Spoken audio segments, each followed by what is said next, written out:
Hello दोस्तों, कैसे हो आप लोग। आशा करते हैं कि आप लोग अच्छे होंगे और उम्मीदें भी करते हैं कि आप लोग की आज की परीक्षा काफ़ी अच्छी गई होगी। फ्रेंड्स, आज की इस वीडियो में हम लोग साइंस का आंसर की देखने वाले हैं, वो भी सेट ए का देखने वाले हैं। तो चलिए ज़्यादा देर न करते हुए इस वीडियो की शुरुआत करते हैं।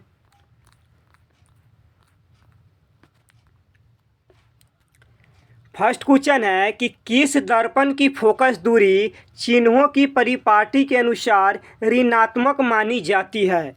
तो इसका एब्सोल्युटली राइट आंसर है ऑप्शन नंबर बी, अवतल दर्पण। फ्रेंड्स, आप लोग अपने आंसर को मिलाते चलिए।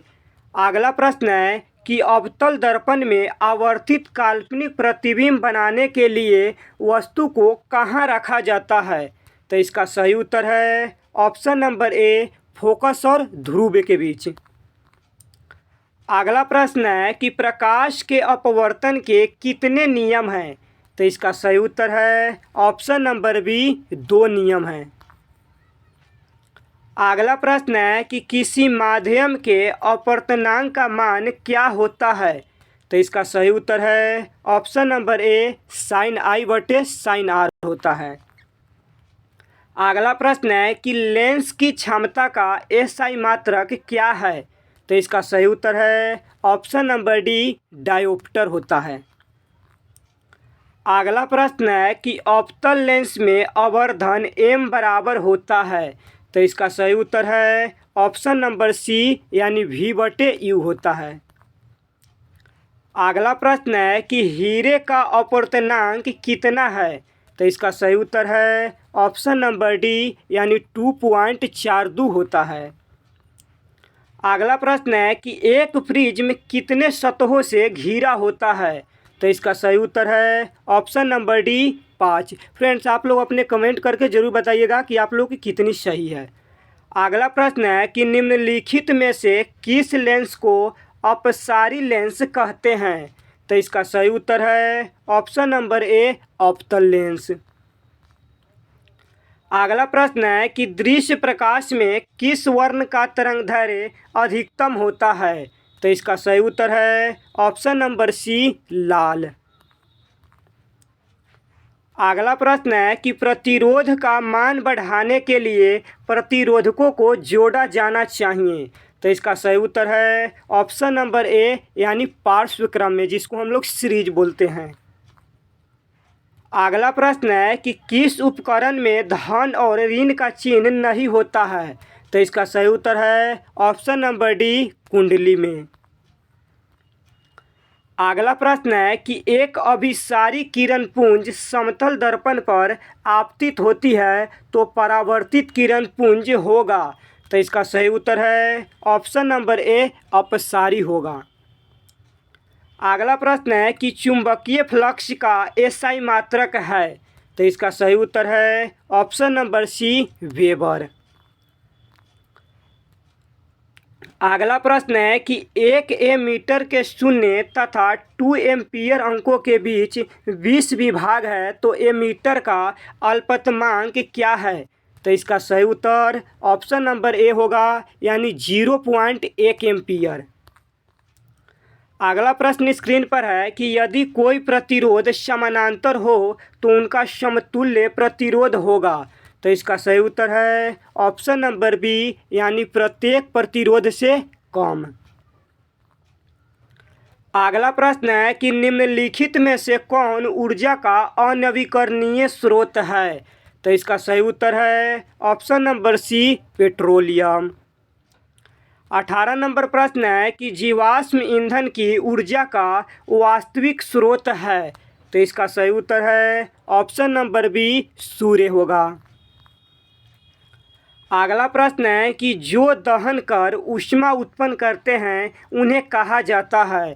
तो इसका सही उत्तर है ऑप्शन नंबर बी, यानी ईंधन कहा जाता है। 20 नंबर प्रश्न है कि यूरो 2 का संबंध है।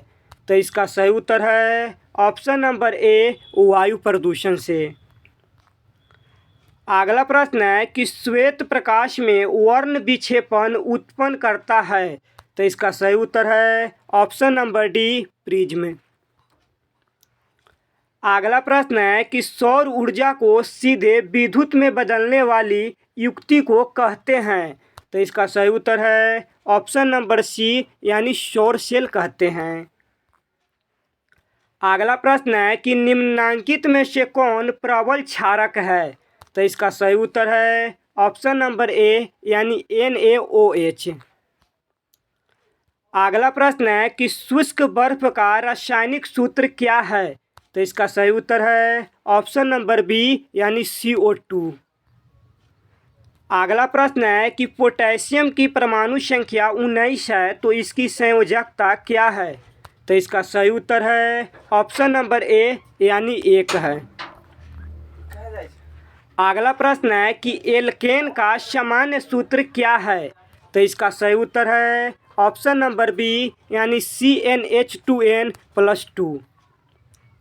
अगला प्रश्न है कि फ्लोरीन की परमाणु संख्या क्या है। तो इसका सही उत्तर है ऑप्शन नंबर ए यानी 9 है। अगला प्रश्न है कि कोई विलयन लाल लिटमस को नीला कर देता है तो इस विलयन का pH मान होगा। तो इसका सही उत्तर है ऑप्शन नंबर बी यानी 7 से अधिक। अगला प्रश्न है कि ऑक्सीजन का परमाणु भार क्या है। तो इसका सही उत्तर है ऑप्शन नंबर सी यानी 16 है। अगला प्रश्न है कि बॉक्साइट निम्नलिखित में से किस धातु का अयस्क है। तो इसका सही उत्तर है ऑप्शन नंबर सी Al यानी एल्युमिनियम।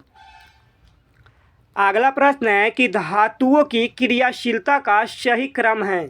तो इसका सही उत्तर है ऑप्शन नंबर डी होगा। अगला प्रश्न है कि Fe2O3+2L×Al2O3+2Fe निम्नलिखित में से किस प्रकार की अभिक्रिया है। तो इसका सही उत्तर है ऑप्शन नंबर सी विस्थापन। सिर्फ आप लोग अपने आंसर को मिलाते चलिए। अगला प्रश्न है कि अभिक्रिया जिसमें आयनों का आदान प्रदान होता है कहलाती है। तो इसका सही उत्तर है ऑप्शन नंबर बी यानी द्विविस्थापन। और अगला प्रश्न है कि निम्नलिखित में से कौन समीकरण संतुलित नहीं है। तो इसका सही उत्तर होगा ऑप्शन नंबर डी। सिर्फ आप लोग अपने आंसर को मिलाते चलिए और कमेंट करके ही बताइएगा कि आपको कितनी सही है। अगला प्रश्न है कि किसी भी उदासीन विलयन का pH मान होता है। तो इसका सही उत्तर है ऑप्शन नंबर सी यानी 7 होता है। अगला प्रश्न है कि निम्नलिखित में से प्राकृतिक सूचक कौन है। तो इसका सही उत्तर है ऑप्शन नंबर बी हल्दी। अगला प्रश्न है कि धोबिया सोडा का रासायनिक सूत्र क्या है। तो इसका सही उत्तर है ऑप्शन नंबर सी यानी Na2CO3×10H2O होता है। अगला प्रश्न है कि निम्नलिखित में से कौन विजातीय यौगिक है। तो इसका सही उत्तर है ऑप्शन नंबर डी यानी प्लास्टर ऑफ पेरिस। अगला प्रश्न है कि सबसे कठोर प्राकृतिक पदार्थ है। तो इसका सही उत्तर है ऑप्शन नंबर डी यानी हीरा। अगला प्रश्न है कि निम्नलिखित में से कौन सा आयन लाल लिटमस पत्र को नीला कर सकता है। तो इसका सही उत्तर है ऑप्शन नंबर बी यानी OH-। अगला प्रश्न है कि CaOCl2 का प्रचलित साधारण नाम क्या है। तो इसका सही उत्तर है ऑप्शन नंबर सी यानी विरंजक चूर्ण। अगला प्रश्न है कि आयोडीन युक्त नमक है। तो इसका सही उत्तर है ऑप्शन नंबर सी ए और बी दोनों। अगला प्रश्न है कि मिश्र धातु जिसमें 90% Cu और 10% Sn है तो इसका नाम है। तो इसका सही उत्तर है ऑप्शन नंबर डी यानी कांसा। अगला प्रश्न है कि ऑक्सीजन गैस के एक अणु के 2 परमाणुओं के बीच कितने आबंध पाए जाते हैं। तो इसका सही उत्तर है ऑप्शन नंबर बी यानी 2। अगला प्रश्न है कि यशद पुष्प क्या है। तो इसका सही उत्तर है ऑप्शन नंबर डी यानी ZnSO4। अगला प्रश्न है कि उच्च वसीय अम्लों के सोडियम लवण कहलाते हैं। तो इसका सही उत्तर है ऑप्शन नंबर सी यानी साबुन कहलाते हैं। अगला प्रश्न है कि निम्नलिखित में से कार्बोनिल समूह का संकेत कौन है? तो इसका सही उत्तर है ऑप्शन नंबर बी यानी बॉन्ड COOH।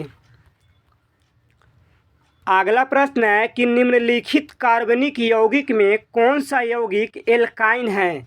तो इसका सही उत्तर है ऑप्शन नंबर डी यानी क्लोरोफॉर्म। अगला प्रश्न है कि कार्बन हाइड्रोजन से संयोग कर बनाता है? तो इसका सही उत्तर है ऑप्शन नंबर सी यानी हाइड्रोकार्बन बनाता है। नेक्स्ट प्रश्न है कि बोरॉन एवं एल्युमिनियम आवर्त सारणी के किस वर्ग के तत्व है? तो इसका सही उत्तर है ऑप्शन नंबर सी यानी 13।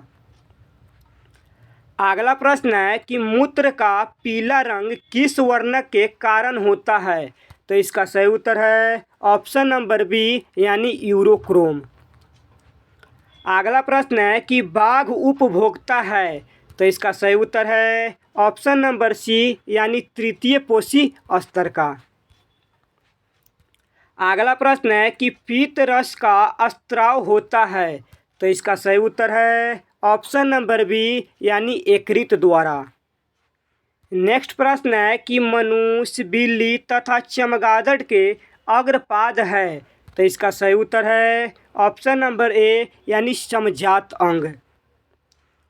अगला प्रश्न है कि निम्नलिखित में से कौन पुनरुद्भवन का उदाहरण है? तो इसका सही उत्तर है ऑप्शन नंबर ए यानी हाइड्रा। अगला प्रश्न है कि किसी जीवी की जीनी संरचना कहलाता है? तो इसका सही उत्तर है ऑप्शन नंबर ए यानी जीनोटाइप कहलाता है। अगला प्रश्न है कि रक्त का लाल रंग निम्नलिखित में से किस प्रोटीन की उपस्थिति के कारण होता है? तो इसका सही उत्तर है ऑप्शन नंबर बी हीमोग्लोबिन। अगला प्रश्न है कि क्लोरोफिल वर्णक का रंग होता है? तो इसका सही उत्तर है ऑप्शन नंबर डी यानी हरा होता है।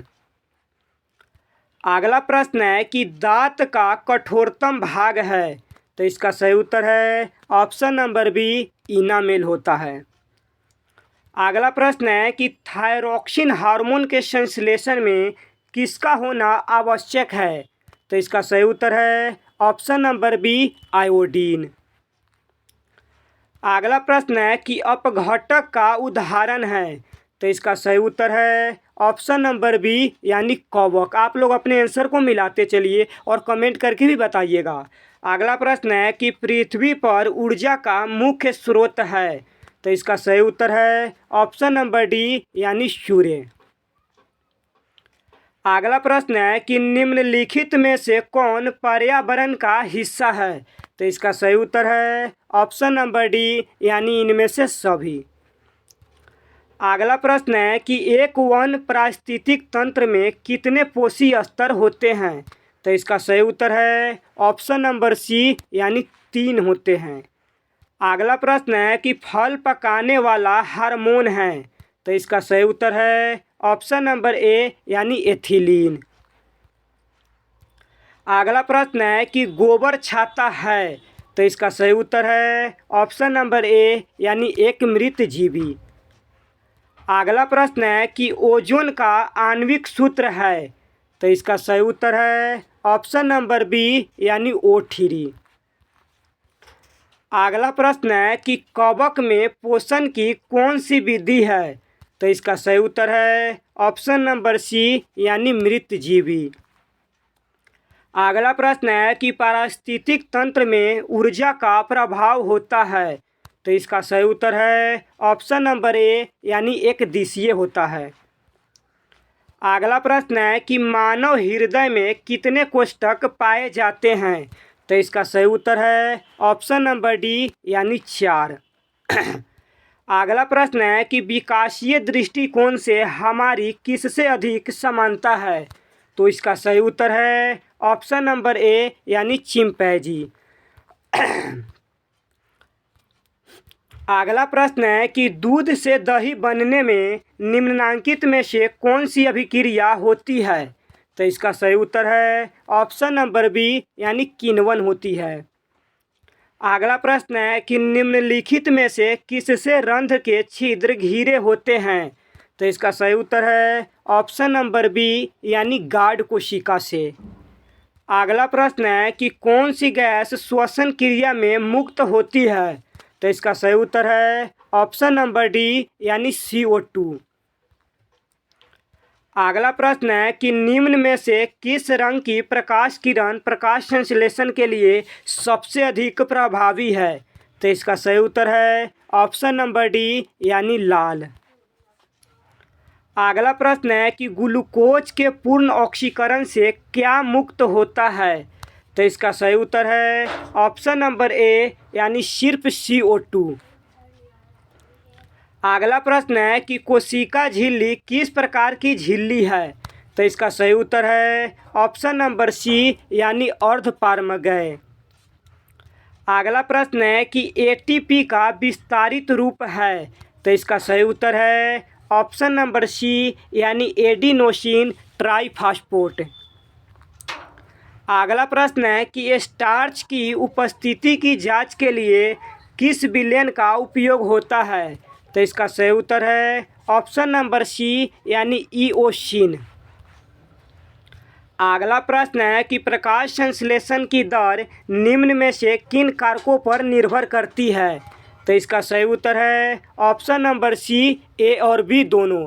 फ्रेंड्स, आज की इस वीडियो में हमने साइंस का आंसर की देखे हैं। यदि वीडियो पसंद आया हो तो चैनल को सब्सक्राइब करके दोस्तों को साथ शेयर करना ना भूलिएगा। तब तक के लिए जय हिंद।